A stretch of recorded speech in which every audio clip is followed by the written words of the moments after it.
Chers frères et sœurs, bien-aimés de Dieu, bonsoir. Juste nous inviter à méditer avec nous le psaume 101. 101, 102, tout dépend effectivement de la version que nous utilisons.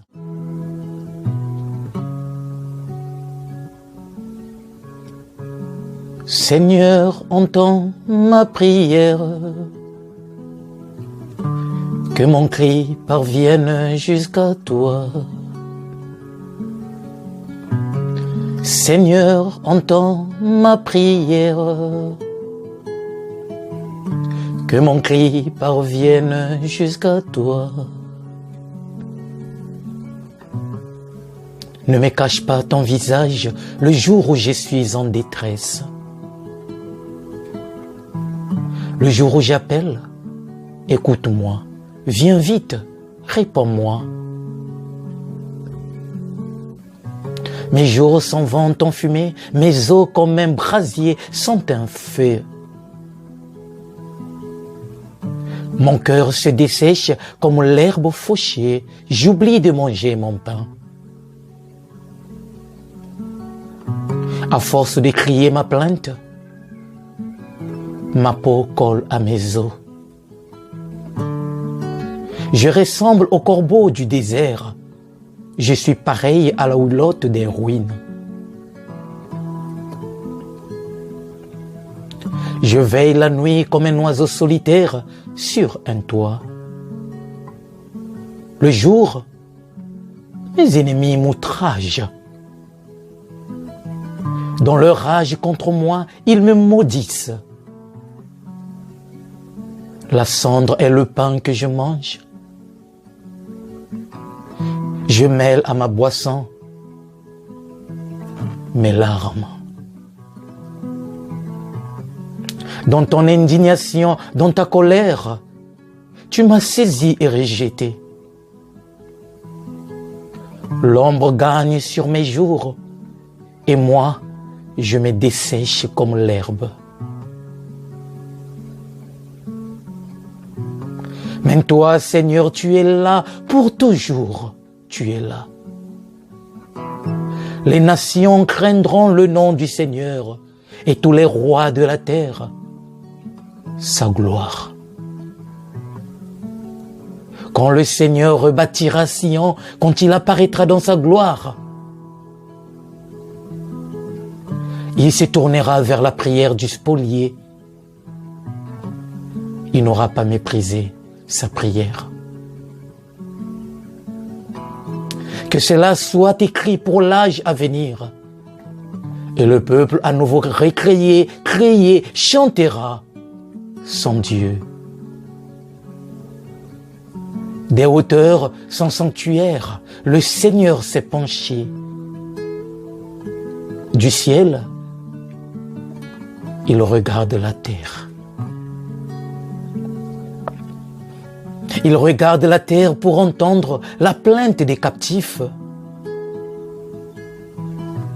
et libérer ceux qui devaient mourir. On publiera dans Sion le nom du Seigneur.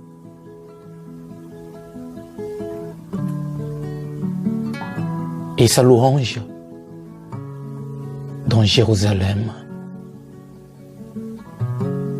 Et j'ai dit, mon Dieu, ne me prends pas au milieu de mes jours. Tes années recouvrent tous les temps. Autrefois, tu as fondé la terre. Le ciel est l'ouvrage de tes mains. Il passe, mais toi tu demeures.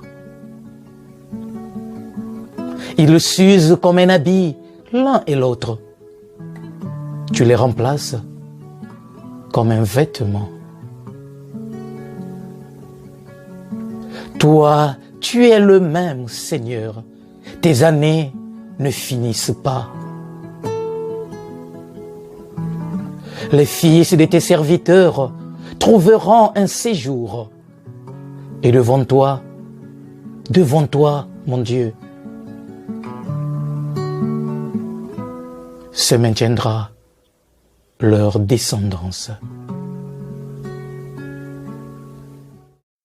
Chers frères et sœurs en Christ, bien-aimés de Dieu, nous avons ensemble suivi et médité ce psaume 102, 101,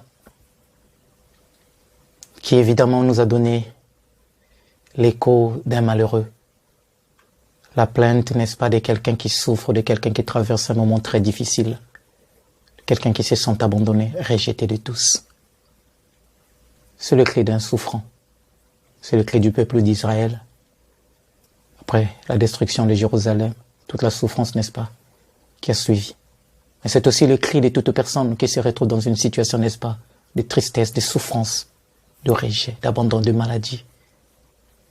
Situation difficile. C'est ton cri. C'est mon cri. C'est un psaume que nous pouvons diviser en deux petites parties. Il a d'ailleurs 29 versets, si nous regardions bien. Du 2e au 12e verset, nous avons la première partie qui se présente comme un cri, comme une plainte. Plainte de quelqu'un qui souffre, de quelqu'un qui traverse un moment difficile et qui se tourne vers son Dieu pour dire « Mais Seigneur, tu m'as abandonné, Yahvé, tu m'as laissé ». Et la deuxième partie, du verset 13 jusqu'au verset 29, sont en quelque sorte la certitude, la confiance. « Oui, Seigneur, je sais que tu es là, tu ne m'abandonneras jamais ». Regardons la première partie. Le cri, la plainte. Il s'agit là d'un cri, cri de détresse, de quelqu'un qui sait que je souffre, je n'en peux plus, Seigneur. M'as-tu abandonné? Tes yeux ne me voient pas. Nous aussi, nous pouvons nous retrouver dans cette situation. Où évidemment, on a comme l'impression que tout s'est arrêté. On a comme l'impression que la vie n'a plus sa raison d'être. Alors on lâche prise.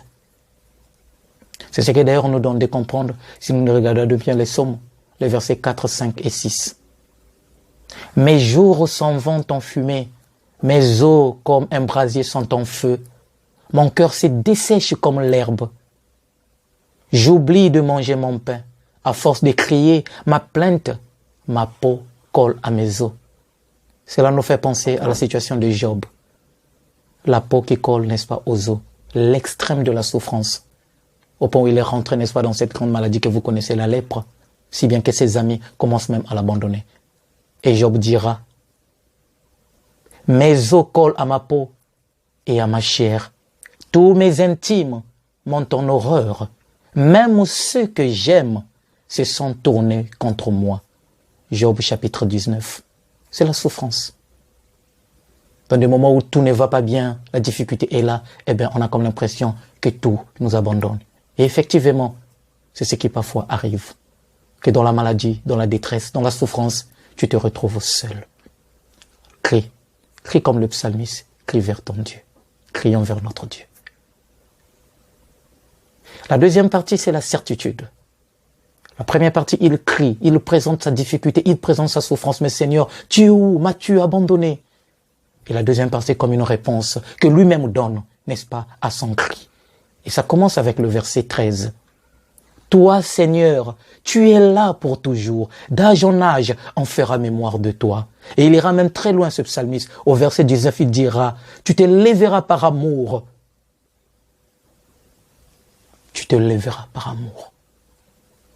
Et partout, on chantera ta louange.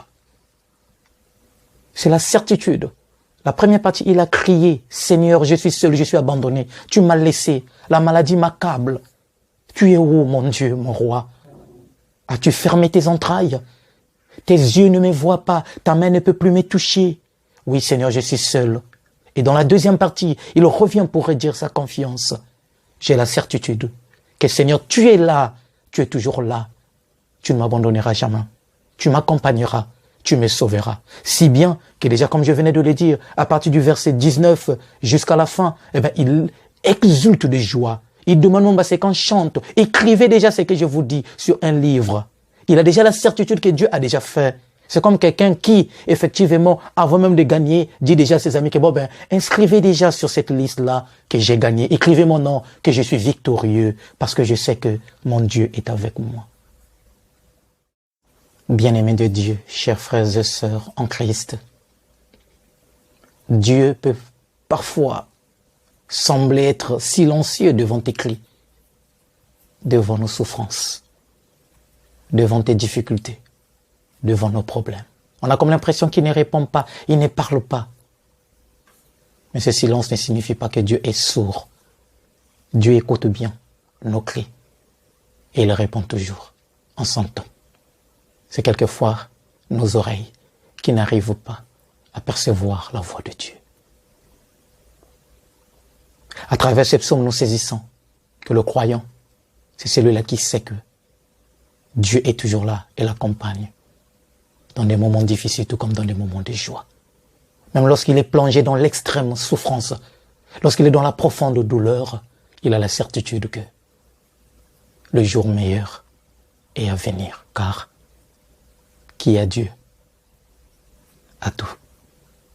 Que Dieu vous bénisse, que Dieu vous garde, que Dieu vous protège. Ciao.